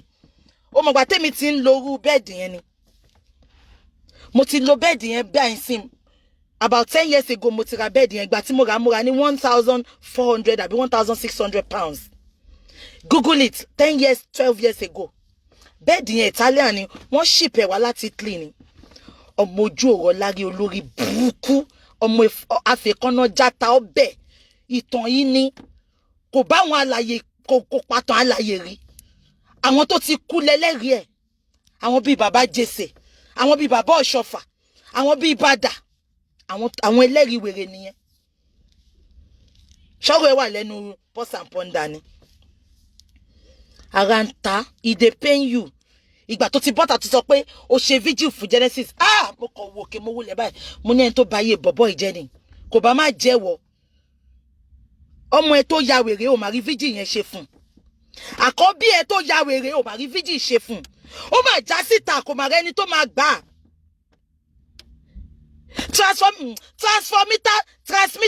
Transmitter junction nìbàdàn. Ibẹ̀ wà lọ́nà tí ń tọrọ tó kó gbogbo pọ́ọ̀tù tó kó gbogbo agolo tó ń lù lójoojúmọ́. Ẹ bá ń gbé nǹkan mi o, ẹ bá ń gbé nǹkan mi o, ẹ bá ń gbé nǹkan mi o. Ibẹ̀ mà nílé kan wà. Vigil tó lè ṣe. Kí lè kan fi padà sípò. Ìwọ wá ló ń ṣe vigil fún Genesis. Olórí burúkú. Gbogbo èpè tó ń ṣe fún Genesis yẹn, ó máa domi mú ẹ lẹ́nu ni. Abẹ́ rí ìyàwó rẹ̀ ni. Comfort wà nù ọmọ ọjọ́ ẹ. Ó máa ṣe vigil fún. Comfort ilé ọkọ kẹta tó ti kúrò ní. Ó ń bímọ kọ̀ọ̀kan síbẹ̀ ni. Bàbá àjọ àti kékeré tarúgbó yẹ. Ó máa rí vigil ṣe fún wọn. Ìwọ wá bọ́ tó sọ pé ó ń ṣe vigil fún Genesis. Who born dog, who born monkey? Kàákùlù fún ẹ, kàákùlù fáwọn tó ń fún ẹ. Ṣó tí ìgbà tó ti dáwọ́ lọ́rọ̀ Genesis láyé ẹ̀ ti bàjẹ́. Abẹ́ ẹ̀gbọ́n ni. Ó sọ pé ó jẹ́ kó repatriate èmi lọ sẹ́kọ̀ọ́ ìtorí mo gbé fọ́tò jáde àbólórí burúkú ni ẹni. Tó bá ń gbọ́ ó pọ̀ fọ́tò tó wà lọ́wọ́ mi. Ó pọ̀ bí yanrì. Ẹ jẹ́ ń lo voice ìwọnú. Wèrè pọ̀ lẹ̀ bí yanrì. Ẹ jẹ́ ń lo voice ìwọnú best friend mi. Ẹ jẹ́ ń lo voice ìwọnú. Esabod, fọ́tò Genesis tó wà lọ́wọ́ mi. Ó pọ̀ lẹ̀ bí yanrì. Àbí wèrè ni ẹni. Ìwọ ni kó repatriate mi. Olórí burúkú aláìní tìjú. Ẹni tá àbára káfowó ẹ̀rà tó pàtó lóhun ẹni àjítọ́nà wò. Wọ́n ń wò láwò sunkún sọ pé ó rò bọ́ ń wò òun láwò rẹ́rìn. Àbó ti gbàgbé ni. Ọmọ kan ṣoṣo. Ẹni táyé ti kọ̀, ẹni ìkọ̀tì. Ẹni táyé ti gbàgbé, ẹni táyé ò yẹ.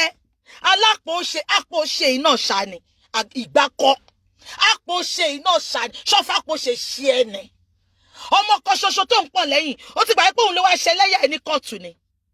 Wọ́n wá látòdìndí London. Wọ́n wá nù ẹ̀ mọ́ Dublin. Wọ́n repatriate wọn. Dẹ̀ní yìí olórí burúkú ẹ̀ wà ní kó dáwọ́ kóòtù fún ẹ. Ó máa náwó kóòtù jẹ ni. Alẹ́yìn tẹ́ bá tún dáwó fún ẹ máa wà ń bẹ̀ sí dánlùkù lẹ́ máa ṣe tẹ́ máa fi kú. Ó máa fowó yín. Ó máa fi lọ jẹun ni. Ó máa repatriate ìgbàkọ́. Ohun èlò àlòpàtì of foolish. Ohun èlò àlòpàtì of foolish. Ẹ bá mi type ẹ̀. Ohun èlò àlòpàtì of foolish. Mo tún ti fún lórúkọ lálẹ́ fún ìgbà kan mọ́. Ẹ bá mi type ẹ̀. Èèyàn 2.1 ló ń wò mí, ẹ bá mi type ẹ̀. Ohun èlò àlòpàtì of foolish. Ó ti bá bó ṣe yẹ̀yẹ́ ẹ̀ ni. Àbá mámọ̀ ìpọ́n fún ẹ létí. Wọ́n na wèrè gentle ni. Ẹ wo máàkì ẹ̀. Ilà Ìbàdàn wọ́n wá sí lójú ni. Wèrè dákẹ́ ni. Fẹ́ ó ń wò báyìí ni. Ó ń wò bí ẹ tí bus pass ẹ sọnù. Olórí burúkú. Wọ́n ní court ló ń lọ. Court ti Genesis tó lọ ṣe adájọ́ fún lẹ́ni. Court ló pè fún ẹ. Ṣó sọ fún ẹ pé òun lọ ṣe fashion parade ń bẹ̀ ni. Olórí burúkú wá wọ kọ̀tínà wá ṣe kọ̀tínà yẹn lọ yọ lọ fọ́mọ́ wèrè lórí. Wèrè gentle bí ọmọ ṣọ́ọ̀ṣì ni. Ẹ lè sọ pé òun ló máa ń sọ̀rọ̀ lórí social media. Wọ́n nu ẹ̀ yamayama, wọ́n yaṣọ mú ẹ lára. Pátá gígùn ẹ̀ bra gígan. Carton color ni bra tó wọ̀njọ́ yẹn carton color ni. Ó dé lẹ̀ báyìí ni. London Bridge ẹ ó fall down ni kò dúró sókè rárá. Gbogbo ẹ wálẹ̀ ni. Ohun èlò àlòpàtì of foolish. Òun ló fídíò ẹ̀ àbá kúkú má rí. Ó máa repatriate wọn. ó ti gbàgbé ni wọ́n repatriate wọn tán wá nù ẹ́ èmi wá gbé photo jáde ṣé photo lẹ́yìn rí àní sentence paper sentence letter ìtọ́ gbé photo ẹ̀ sí máa tún gbé jáde lálẹ́ ẹ tún díẹ̀ mi pé mi lè gbé jáde máa tún gbé jáde Cortina ẹ mọ̀ Cortina ni Cortina ẹ tó bá lọ school nígbà yẹn á mọ̀ Cortina tó wá fi hìlì sí wèrè wá ṣe kókó kánú ọ̀lù nínú kóòtù wọ́n ná wèrè ìbátẹ̀ lọ́kọ̀ ìyáàwó àbí kí ni ìyá yẹn ń jẹ ẹ gbà yìí wọ́n ná àná gentle ni ẹ lọ bá mi alábàáwá tó bá ń ṣe show lálẹ́ bá mi play video yẹn ó dákẹ́ ni ẹ bọ́ tó bá sọ fún ọmọ student tó ní fẹ́m bẹ́sàbọ̀dù ṣe ń wò ní kò sọ ha.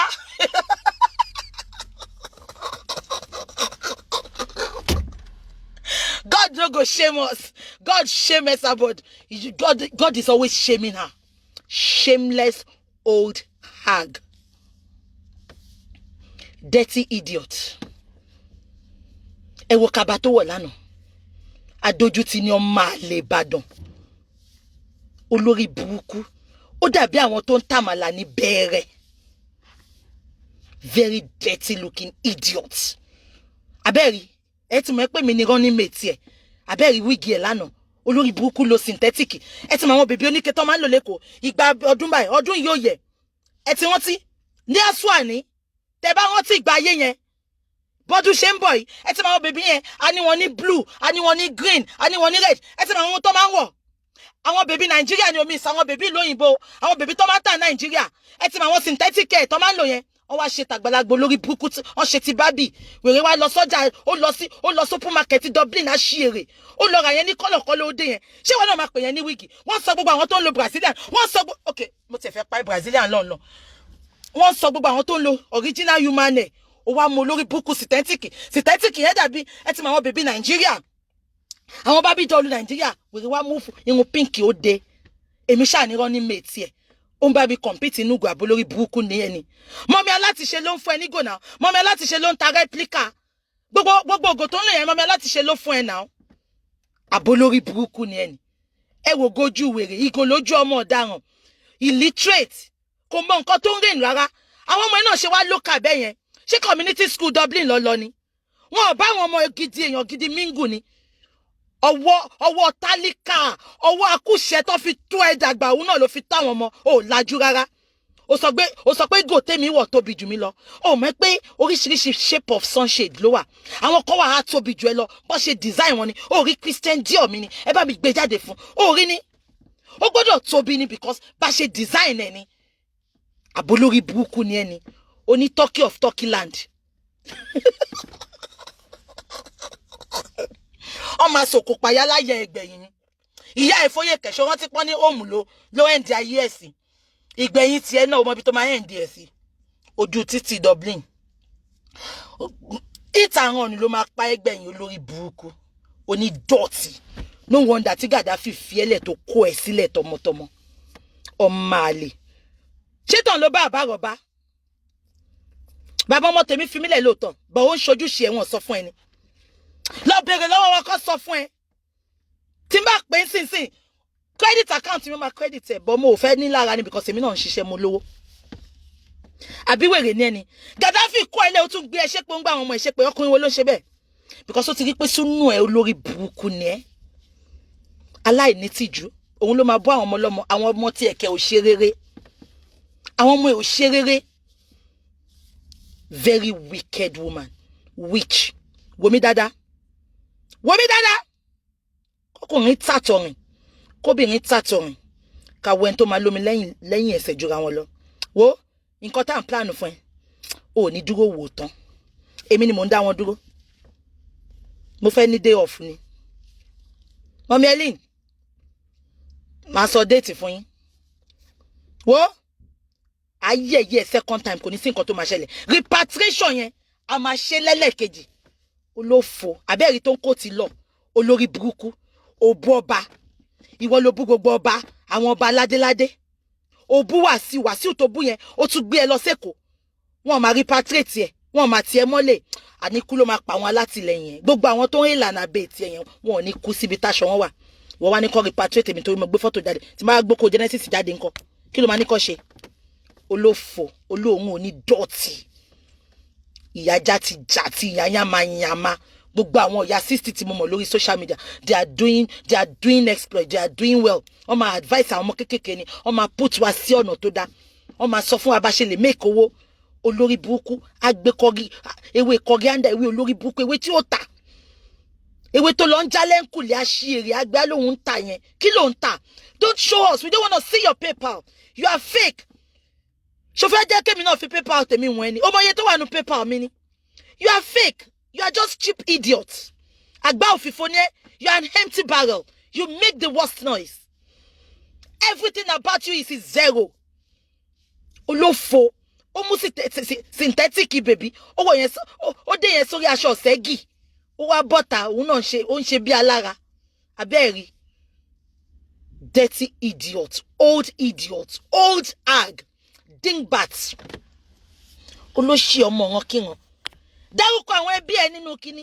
Àṣírí. Kí ló kọ gẹ́ yìí? Girl tó fẹ́ àwọn Abọ́dẹrìn yẹn. Actress yẹn. Ó bá ń celebrate ọkọ ẹ̀ Abọ́dẹrìn. Bí 2 weeks ago. Olórí burúkú alátaṣe. Ó mama clinch ni. Àfi bí Genesis. Ló ṣí ẹ kíní yẹn. Stella Damasus ṣe mọ̀ pé ìkan náà àwọn Abọ́dẹrìn ló fẹ́ ṣe rántí. Ṣe mọ̀ pé ọkọ ẹ̀ dẹ̀ ti kú. So Stella Damasus wá kí ọkọ ẹ̀ wípé 20 years anniversary tọkọ òun kú. Àní wèrè lọ ṣí ẹ ní ṣá. Ó ní Abọ́dẹrìn rest in peace. Mo dàbí wèrè lélẹ̀. Ṣábọ́dẹrìn tiẹ̀ ló ń sọ ni.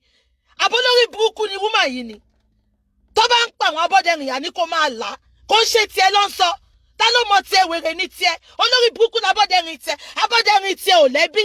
Agbolé yìí ń bẹ̀rẹ̀. Ó máa ń tẹ̀rọ̀ fọwọ́nù bẹ̀ ni. Ó fẹ́ fi rẹ̀ máa wá Abọ́dẹrìn tí Stella Damasus fẹ́ kò ní yẹ. Ó jẹ́ kó tiẹ̀ mọ́lé fún nǹkan tó ṣe yẹn ni.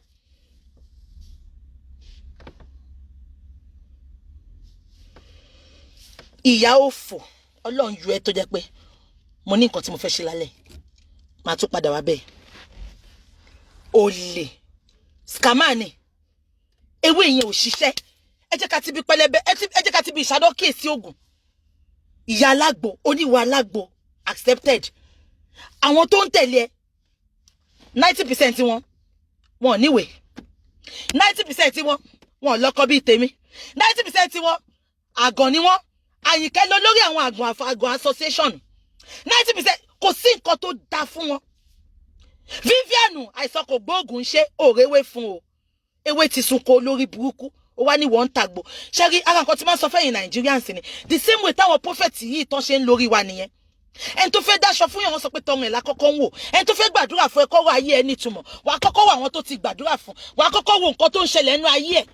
Ẹ sábọ̀dì tó sọ pé òun ń tàgbò oríṣiríṣi. Ẹ jọ kí ló ti ṣẹlẹ̀ nínú ayé ẹ̀? Tó bá wá failure lórí social media, òun ni number 1 failure lórí social media. Tó bá wá failure nínú gbogbo àwọn ìyá 60, òun ni number 1 failure. Olébùkún ti fẹ́ ṣe party, oní party corner shop. Ẹ wo bí tó ti ṣe party ń jọ sí. Wọ́n wá over decorate ẹ̀. Address pọ̀ ju lẹ́tà lọ. Decoration pọ̀ ju restaurant lọ, kí la order kí lẹ serve.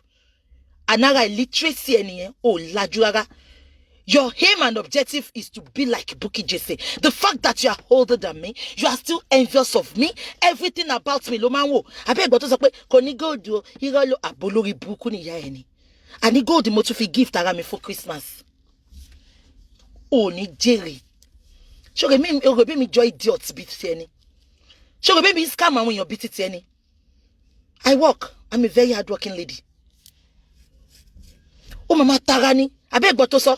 Ibo ló ti rí 20 million tó fún Genesis cleaning ló ń ṣe. Àbólórí burúkú ni ẹ jẹ́ ń bust bọ́bọ̀ ẹ̀ lẹ́ni. Ara àwọn tó ń ṣe cleaning tó ń gbowó ju nọ́ọ̀sì mi lọ. Àbí wèrè ni ẹni. Àdé ní iṣẹ́ tí ń bá àbá ṣe. Mo sọ fún ẹ pé mò ń ra nǹkan over 2,000 every 2 months.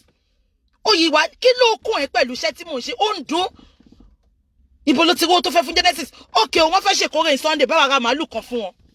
Tí ẹ disappoint mi. Genesis ó wà níbẹ̀ yẹn. Okay, máa compensate ẹ. Àná ti ra màálù o. Wọ́n ti ra màálù kórè. Ẹ sábọ̀dù ra màálù fún wọn. Má fẹ́nu gbèjà Genesis fowó gbèjà ẹ olórí burúkú jẹ́ kájọ fowó ṣeré. Ìyá òfò. PayPal la máa fi wọn. Kò rí owó yẹn ná rí. Owó ló ń ná òun kọ́ ló ń náwó. Owó ló ń ná òun kọ́ ló ń náwó. Ó máa fi PayPal wọn òun pa 5,000 olórí burúkú àrílá rẹ̀. Ó tún máa wọ dress lánàá. Ó lọ mú material sẹ́gi aṣọ sẹ́gi. Wọ́n fi yẹn rán dress fún. Ó wá dé sí 30 kí bèbí Nàìjíríà. Ṣé yẹn láṣọ? gbogbo up and down wọn látòkè délẹ̀ mi kò bọ́wọ́ £12.50. ìwọ yẹn ló fẹ́ wá máa sọ̀rọ̀ sẹ́mi ìwọ àbáláàrú ẹ̀ ká kúlù fáwọn tó ní kó máa lọ àwọn òun ẹ̀yẹn ká kúlù fáwọn babaláwo ẹ̀ tó gbójúlé ẹ̀ ní jẹ́tàn. Genesis ọlọ́run á tẹ̀ sáfẹ́fẹ́ rere o pẹ̀lẹ́ nǹkan tí n bá ní màá sẹ́ǹdẹ̀ sákàǹtì ṣọ́ọ̀ṣì yín bó jẹ́ ẹja kòté wọn á dín fún wọn jọ Sunday wọ́n ṣàti ń jẹran náà látijọ́ ẹ̀ wọ́n ra kòté wọ́n ra kóòkì wọ́n ra 50 litre so that wọ́n máa pín sí kọ́ọ̀pù fún wọn olófò èmi mọ̀ pé ó ti wà nù fracas pẹ̀ Genesis pastor fracas ni ẹ̀ ó ti mọ gbogbo wa ìtòrí ẹ̀ ló ṣe máa ń dá ọkọ mi ìgbà tó bẹ̀rẹ̀ olóṣì ọmọ olọ́fẹ́ sábọ̀dù ṣe ya kò sẹ́yìn tẹ́ sábọ̀dù pọ̀ tí ò jábọ́ lẹ́yìn ọ̀nà ọjà bíi amọ̀ kì í tú ọjà sábọ̀dù tú ni kò sẹ́yìn tó pọ̀ tí ò ń jábọ́ lẹ́yìn gbogbo ọjà máa ń tú lẹ́yìn ni torí kò ń ṣàbíamọ gidi abíagbá ni kò ń ṣàbíamọ ìwọ lọ bẹ sábọ̀dù kò pọ̀ ẹ̀ ó wá pọ̀ ẹ̀ wá ń jábọ̀ ẹsẹ̀ wá ń wọlé ṣàràṣà gbogbo àtẹ̀mí gan pọ̀ ẹ̀ ṣó ní global disgrace báyìí ni mo pọ̀ ẹ̀ tán ni bí ṣe kúrò nú ayé ẹ̀dẹ̀ bàjẹ́ ayé ẹ̀ pòkúlù mu sáré ẹ̀ yìí ṣàmàlà ṣàlàngà ìtòrò fẹ́ sábọ̀dù ṣe gbẹ́kẹ̀lé ni ó fa àwọn blogger ṣe gbẹ́kẹ̀lé ó fi Ọlọ́run ṣe gbẹ́kẹ̀lé ìwọ ògbọ́nu story ní ṣe bó máa ń yọ wa wò ó ní fake profile náà Genesis ó sọ fún mi náà ó ní fake profile ó sọ pé ò ní sọ fún mi ó ní nǹkan tó máa fi ń wo gbogbo wa nìyẹn because mo rántí ìgbà yẹn tí bá ti jà ó máa sáré pè mí pé mo tún ti jà máa ní báwo ló ṣe mọ̀ ó ní profile tó fi ń wò mí. ṣé ò rí gbogbo atrocities tí ìyá olórí burúkú ti commit ni ìyá alákìsà ó fẹ́ ṣe city animal challenge ra HOH kò tiẹ̀ ra gold ẹ̀yọkàn tó bá máa pò lówó ọ̀rẹ́ mi Allsort Bíọ́lá ó ń ta gold in London ga gold lọ́wọ́ ẹ̀ kò dẹ̀ ra HOH kò jẹ́ ká bẹ̀rẹ̀ láti bẹ̀yẹn ìyá wèrè mo ń ṣiṣẹ́ ńjọ́ Christmas bí ṣe wà but mo ṣe gift ara mi ní 18 karat yẹn ipe ó dàbí máa off ní 27th mi mọ̀ máa kàn wọ̀ pẹ̀lú beautiful dry lace mi almost 100,000 náà ni mo rán mo ní kọ́ bá mi kàn fi rán búbù kékeré kan máa wọ yẹríngì mi máa jẹ́ tọ́kí mi báyìí máa gbọ́n ẹsẹ̀ ni máa fi wọ́n sábọ́ọ̀dù lójú olórí burúkú àwọn àlàyé èèyàn ń ṣẹlẹ́rìí ẹ̀ àwọn tó ti kú ló máa fi ṣẹlẹ́rìí kiri ìbẹ̀rẹ̀ tí kọ́kọ́ mọ̀mọ́ epo ń parọ́ òun ṣàgbó fún ìyá kan ní Kútọ́nù òun kò ṣàgbó fún àwọn tó wà ní Dublin rí bí àwọn tó wà ní Amẹ́ríkà bí àwọn tó wà ní Sierra Leone bí àwọn tó wà ní Ghana ẹ̀ lè rí kó ṣàgbó fún àwọn tó wà ní Dublin olórí burúkú olè ìyá òfò alọ́nilọ́wọ́ gbà wàá support Genesis pàtó yẹ pé ó lè níwọ náà olè ohun èlò àlòpàtì of woolish olórí burúkú filter yìí ni ó filter àti tó tún filter òbò olófo jealous bitch olófo ohun èlò àlòpàtì of woolish olóṣì ọmọ bàbá Kàsálí kábàámọ̀ ìpa wọn bẹ́ẹ̀ ní nǹkan ṣe ni kúlíkúlí tó kéré jù wọn jèrè ẹ láyé wọn jèrè ẹ lọ́run bùkátà ní ẹ̀gbà tó bá wọn ṣe ìwọ yẹn ló wá sọ pé ó fẹ́ lọ bá Genesis ṣe àti mọ̀ wá ẹ̀ we know your ways you just wanna go into what does not concern you to spite people you are just into that man's life you went to Genesis case just to spite people genuinely you don't like that man ṣé wọ́n tó lè ṣe bẹ́ẹ̀ yẹn fún tòkun ìyàwó bàbá Kàsálí aṣọ tí ẹ ló fẹ́ dó Kàsálí ní agbọ́nu voice wọ́n béèrè lọ́wọ́ ní ṣó fẹ́ dó Kàsálí ní òtí ẹ̀ mọ̀ aṣẹ́wó onídọ̀tí olè ọmọ àlè lọ gbé voice síta gbé voice darapọ̀ síta a máa fi jóṣù Peru ni ohun èlò àlòpàtì jàtìjàtì alákìísà kò tarí ó taṣọ ọmọdé ó taṣọ àgbà ó ta tọkùnrin ó ta tóbìnrin èkúta iná ni ìdáwọ́lé ò lè yọrí sí rere ó mọjọ́ tó ti ń ba ayé aláyé jẹ́ bọ̀ ni látòrí Snapchat ni òun gba 5 pound òfin gbóbú obìnrin síta òun rántí àwọn ọmọ tó ń ta irun ojú yẹn ó bá yé ọmọ yẹn jẹ́ títí ọmọ yẹn lọ mú ẹ lára ìwọ táyé sunkún ìwọ tó ń wò láwò sunkún tó ní wo àwòrán ẹ̀rìn ohun èlò àlòpàtì jàtijàti kò sí nǹkan tó tà tí ó tà wà àwọn abirùn tó ń taṣọ fún náà tó fi ń polówó àwọn abirùn bíi ti ẹni wọ́n ní kẹ́lẹ́yìn bíi pápá lulu ìyá ẹ̀ náà kúkú ló má kí sáṣọ ẹ̀ ló fi fọ́n mú fọ́n ibi táṣọ yẹn useless dé àwọn bíi ti ẹ náà ni wọ́n bọ́ ṣe rí àwọn tó fi polówó bí kan yọ kẹ́lẹ́yìn bí kídi wọn kíṣú wà lẹ́yìn ibẹ̀ bí kan ní a pear shape bí tiẹ̀ wo shape ẹ̀ pear shape tó bá ti lọ tọ́ kí lè next time ó jẹ́ ní kọ́sọ̀bí tó ti ń ṣe shape fún ẹ. You connote what you are selling. You don't connote in all ramification. Look at your shape.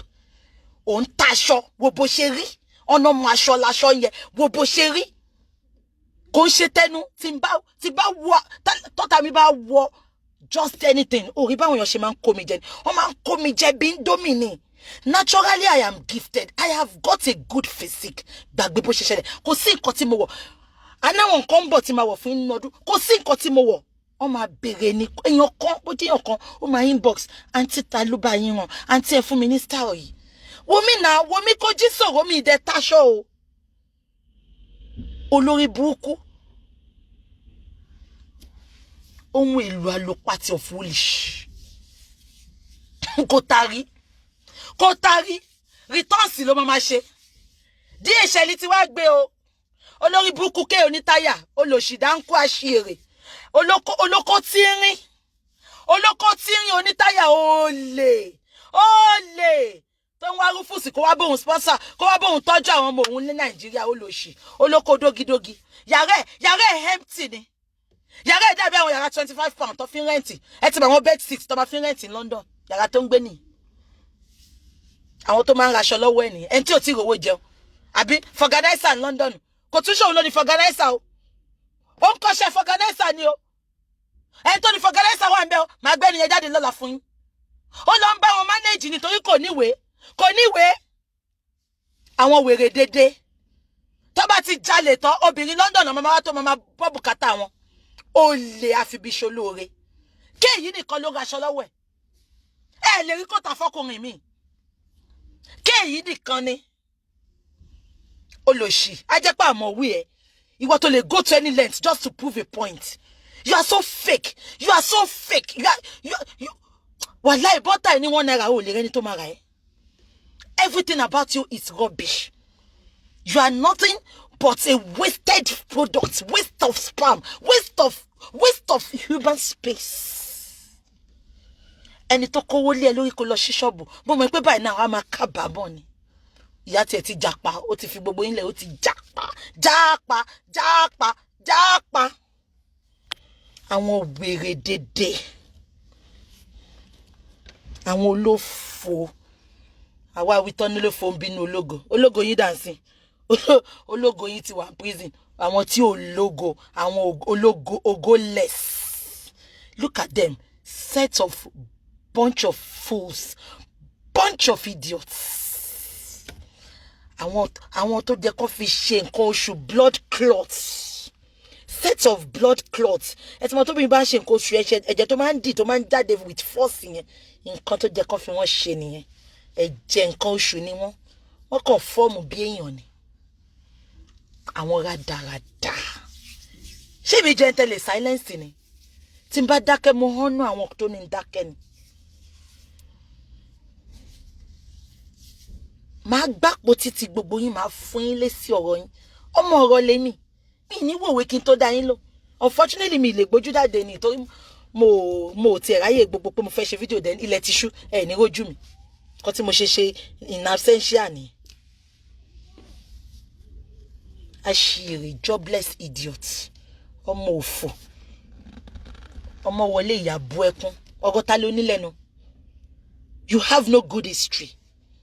You have no good history. Nobody likes you. They are just using you. When they laugh at you, when they pretend they are your friends, they don't like you. Ìgbàkọ́, akàn, ohun èlò party of foolish, àpò ṣe iná ni, aṣọ ṣíà ni, kò tún ní aṣọ gidi, àpò ṣe burúkú ni, kò rí nǹkan bí ìpolówó, àpò ṣe ni. Ṣó o mẹ́pà pò ṣe gan máa sọ wọn tó ń raṣọ lọ́wọ́ ẹ̀ ni. Ó máa sún wọn lọ́ra nǹkan míì. Omale. Awito. Amu bata bata.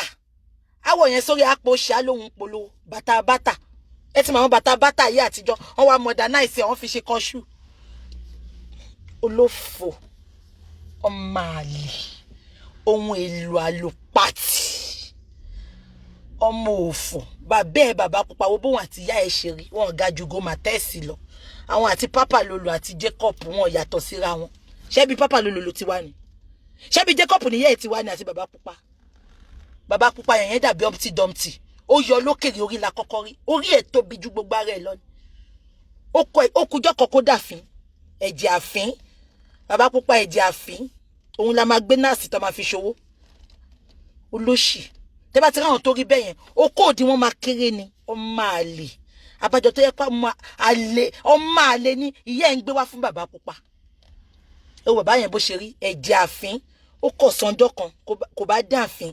Kò ń jẹ́ yọ. Gbogbo nǹkan tó sún sí gbogbo ọ̀hún yẹn. Ìyá ohun èlò àlòpàtì. Ó ṣe oúnjẹ fúnjọ́ kan ló fi yọ̀ sí. Ìyá àjẹ́ tó bímọ àjẹ́. Àwọn olóṣì. Àwọn wèrè. Ó kò jàjà ẹ̀rí. Ìjà oníjà ni. Ó máa forí lakú gbẹ̀yìn ni. Lórúkọ Jésù. Sórí pé Genesis ti ń ṣe tipẹ́. Gbogbo àtọ́lọ́run wa mu. Ó ní lọ láì jìyà. Èmi gangan náà gbogbo nǹkan tí mo ṣe lórí Facebook àti dáadáa. Gbogbo èrè mi lọ́lọ́run máa sọ fún mi. Ọlọ́run máa sọ èrè ẹ fún ẹ tó bá rò pé ó ń ṣe òun jẹ. Ó lè mú jẹ. Gbogbo yín pátá lẹ máa jẹ̀yà yín. Kò sẹ́ni tó lè mú kọ̀kọ̀ jẹ lórí social media. Wà á jẹ̀yà ẹlẹ́kùnrẹ́rẹ́. Nobody likes you. Let me just tell you. They don't like you. They are just hailing you for you to talk on their behalf. They don't like you. Tó bá rí ibi tó ti ń sọ̀rọ̀ ẹ, wà lọ gbógun gọmọlé 20 jẹ ni. Wà para ẹ̀ dànù. Tó bá rí ibi tó ti ń sọ̀rọ̀ ẹ. People hate you. They detest you. Ohun èlò àlòpàtì of foolish. Ẹ̀sà olórí burúkú. Tó bá bí ìyá láyé ẹ̀dá. Má lọ ṣe shopping lálẹ́.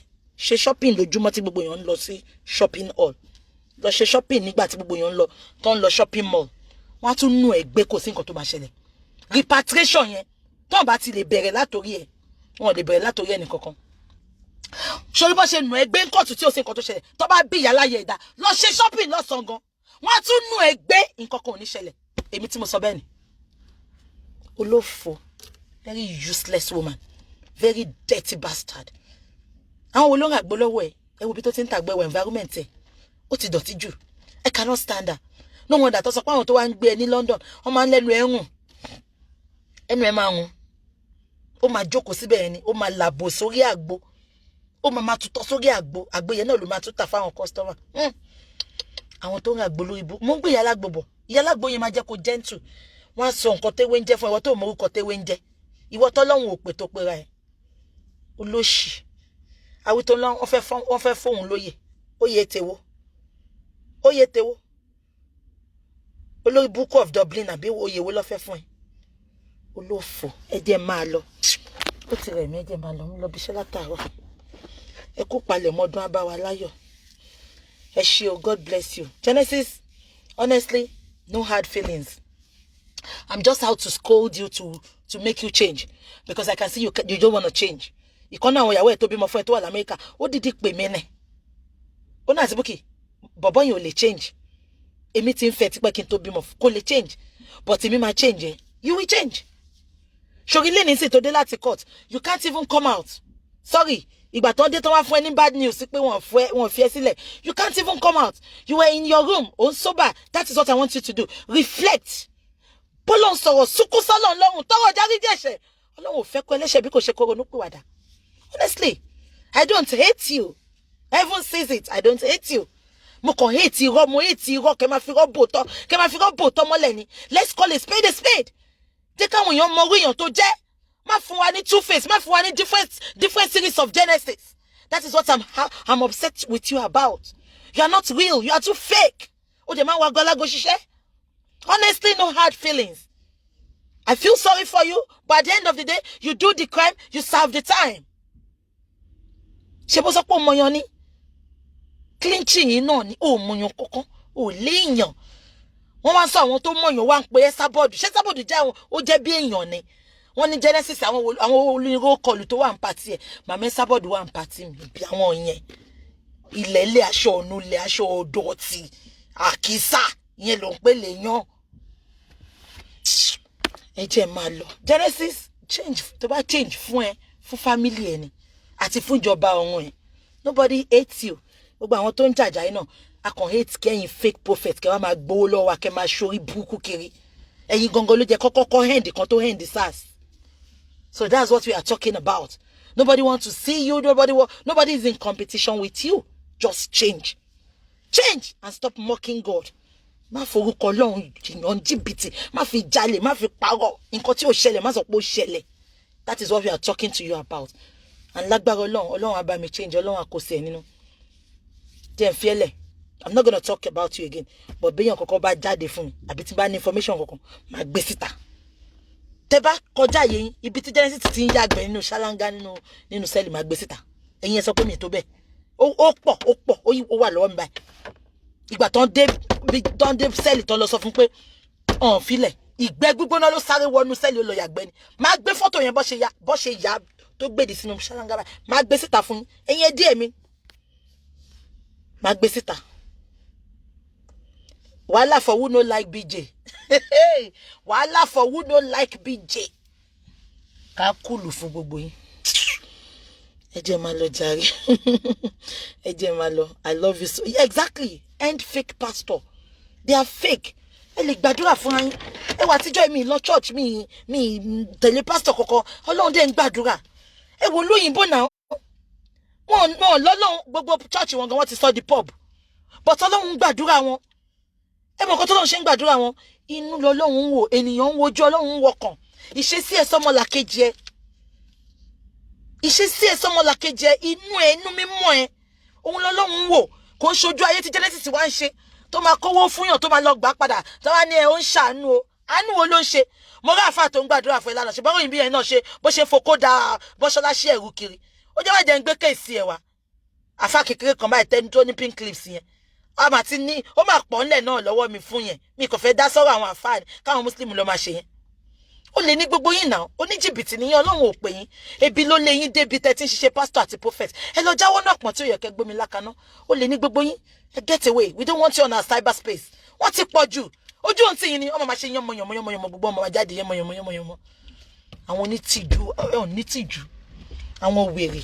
Ẹ má lọ bọ́lọ̀ kẹ lọ bọ́lọ̀ kẹ ní kó gbé àwọn agbára ìgbà ESBJ of Ṣọ̀fà kó gbé wọ̀nyí. Ẹ máa ṣorí burúkú kiri kí máa fi wèrè ṣayọ̀. Ẹ jẹ́ máa lọ jàre. I'll see you all soon. Tókunbọ̀ olè olóṣì ọmọ òfò. Bye bye. Love you all. God bless. Bye. Wàhálà for who no love me.